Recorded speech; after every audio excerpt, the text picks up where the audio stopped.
Easy, easy. It's me, Garcia. We met at the gallery earlier. Please, I come in peace.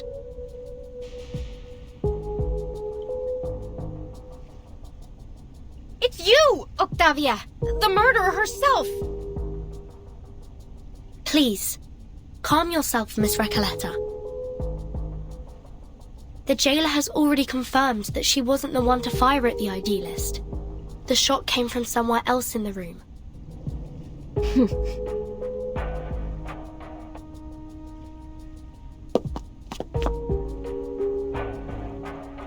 Miss Octavia, what brings you here at this hour? I come here out of goodwill. Believe me, I didn't want any bloodshed either. I understand you just arrived today. There's something you need to know about the inmates here. We're outcasts, rejected by society and literature, and our privileges are limited within these walls. But before I started my own literature group, I struck a deal with the Panopticon authorities. If we cooperate and stay out of trouble, they'd leave us be. We could discuss literature freely and openly in Comala. Such a thing may seem trivial to you, but this is of immense importance to us. Oh, there's no happier thing in this world than discussing literature. No one should ever put limits on it.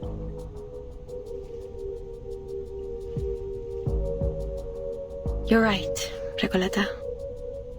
But we're prisoners here. There are certain rules we have to follow. Except, the idealist didn't see it our way. He refused to compromise, believing that the long poem and his so-called ism could break us free from the cage of the ever-watchful eye. Perhaps he was right. You might have achieved more if you'd listened to him. After all, visceral realism keeps us connected to who we are. You have to believe in the truth of visceral realism, because out there, beyond these walls, many of us still do. And what has it changed? Garcia, you're the latest inmate here. Tell us, 3 months ago, before they arrested you and took you here, what has the visceral realism movement accomplished out there?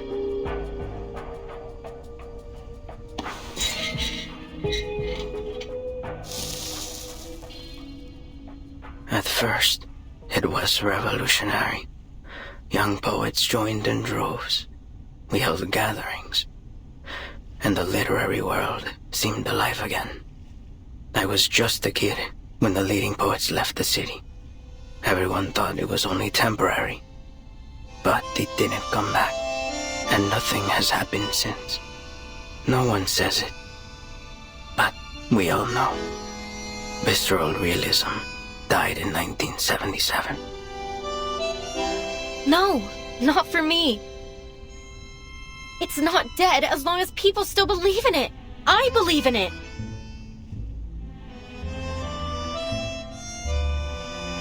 Belief, faith, what is this obsession with the true self? Why does your type always insist on there being a true self hiding beneath our roles in society? Our disciplines? Look at the idealist. He never once stopped fighting for what he believed in, even long after he was put behind these bars. Idealist, what a name he gave himself.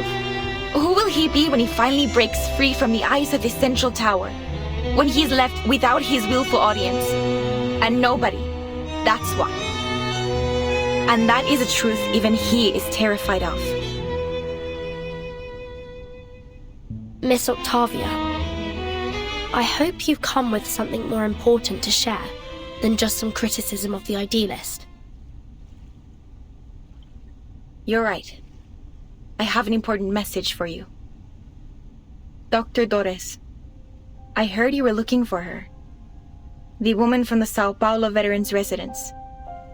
She used to write under the name Erd, didn't she?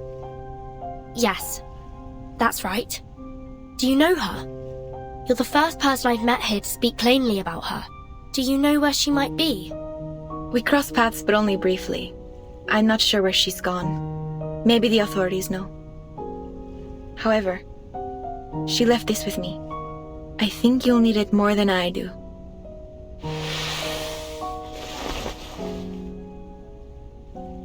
We have other matters to attend to. I'll leave you to your business. Garcia, shall we?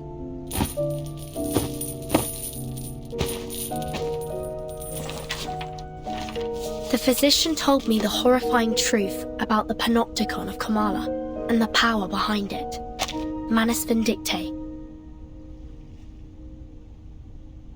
By becoming the panopticon's sole patron, they seized control of the resources and the allocation system, turning this place into a living hell.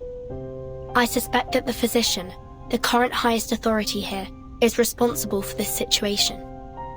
I discovered that the inmates were put through brutal training, even when they were too sick to carry out their tasks. They also forced pure-blood Arcanist inmates to wear their masks, effectively turning them into murmuring puppets. Just as we suspected, Manus Vindictae is orchestrating everything. No wonder we didn't find them in the city. They've been hiding here all along. No one would have thought to come looking for them here.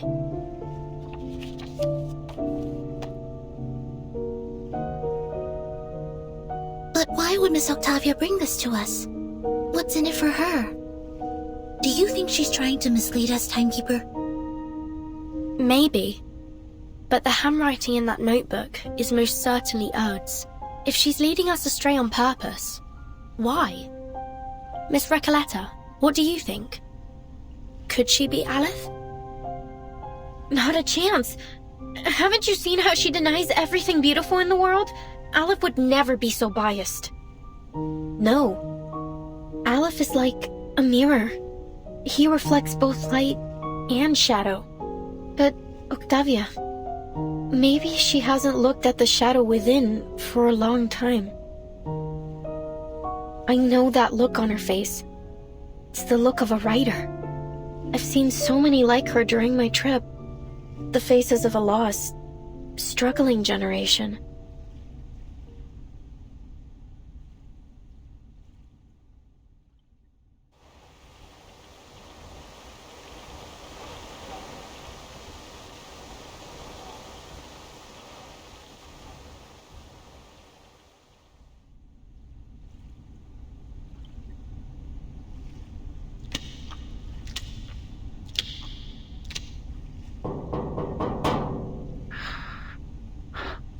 Dr. Merlin, I'm here to report on today's events. Come in.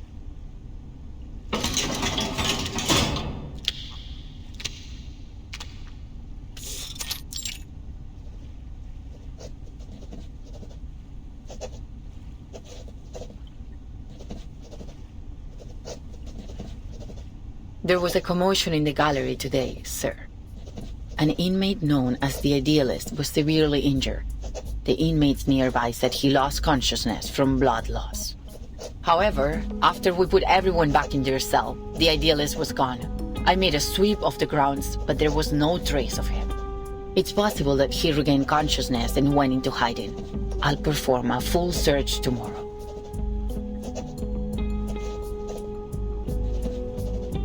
No need. Sir? He knew the consequences of breaking the rules, did he not? Sir, with all due respect, I think today's incident proved just how dangerous it is to let the inmates keep their weapons. We never should have let them walk around with deadly weapons, even if we had to. We should have doubled the guards. We can't expect them to follow their own rules simply out of fear of the central tower. Such matters fall beyond your purview, jailer.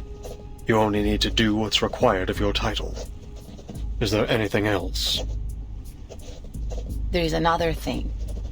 2 guests from the Foundation came through today. They said they were looking for someone named Doris.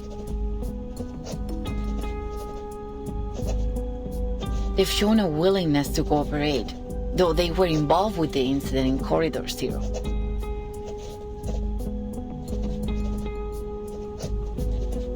Sir, there is one more thing. I told Miss Octavia we're short on rations, and she's adjusted the inmates' portions accordingly, but that won't last long. Manus Vindicte stopped providing supplies back in March, and Sino has collected all the prisoners they had previously placed in her custody. I just wonder why they have so suddenly withdrawn from Ushuaia and brought all the prisoners with them. I also noticed that we haven't received any orders from the government since Warden Tartuffe was transferred. In fact, we haven't had any communication with them at all. Sir, in frank terms, we're facing down a serious shortage of medicine, food, and basic supplies.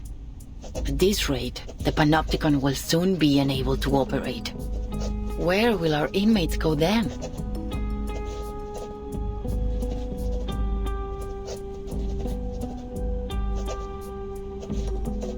Can we ask the Foundation for help? They've sent their people here. Maybe they're interested in the Panopticon? I could arrange a meeting if you like. You're unusually talkative today.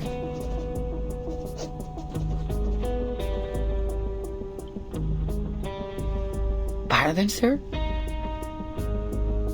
That's fascinating, you know. You've become so much more concerned about this place and its inmates than when you first started. You are now dictated by your title. I didn't mean to overstep. I'm sorry. You can go now. I have a great deal of work to do. Oh, and one more thing.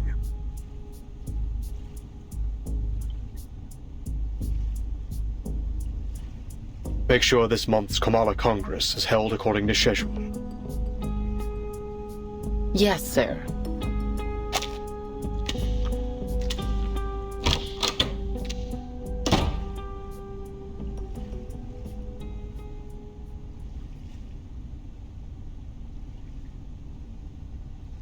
How many times have I warned you about this? The idealist has to go. He's nothing but trouble for us. You're too soft on him, Aleph. Look at the mess he has us in now. Calm down.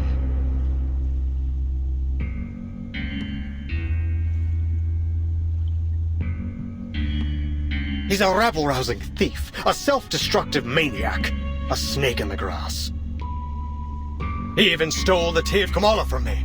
He's nearly ruined everything we've worked for.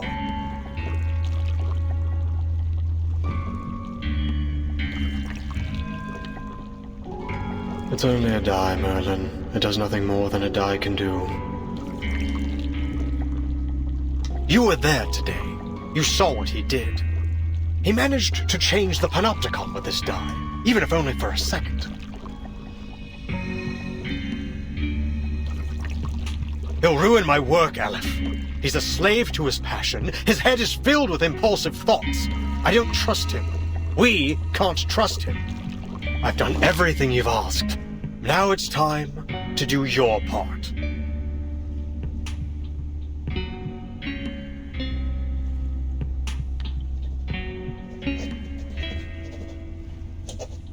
Time's ticking down. I can't afford any further mistakes. No one can be permitted to stop my experiment in the Panopticon. I'll prove it to them that we have found the path to the ultimate answer.